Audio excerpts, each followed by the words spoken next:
Sa gitna ng mga maiinit na isyong politikal at kaliwat kanang akusasyon laban kay Pangulong Bongbong Marcos Jr., lumutang ang pahayag ni Lanao del Sur Representative Zia Alonto Adiong para ipagtanggol ang kasalukuyang administrasyon. Ayon kay Adiong, dapat umanong kilalanin ng taong bayan ang mga hakbang ng Pangulo, lalo na pagdating sa laban kontra korupsyon.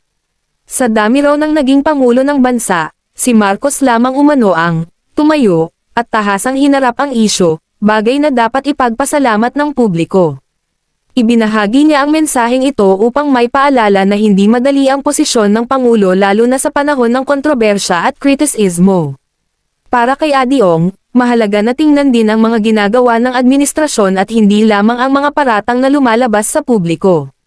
Sa kanyang pananaw, ang pagiging matatag at hindi pag-atras ng Pangulo sa gitna ng mga akusasyon ay indikasyon ng seryosong hangarin nitong linisin ang pamahalaan.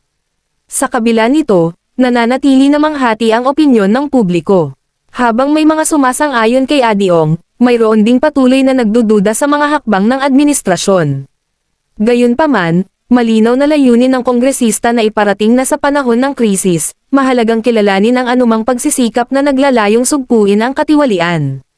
Tama naman si Representative Adiong, tanging ang Pangulong Marcos lang ang nakagawa niyan, gumagawa ng paraan ang mga akusado upang ilihis ang isyu.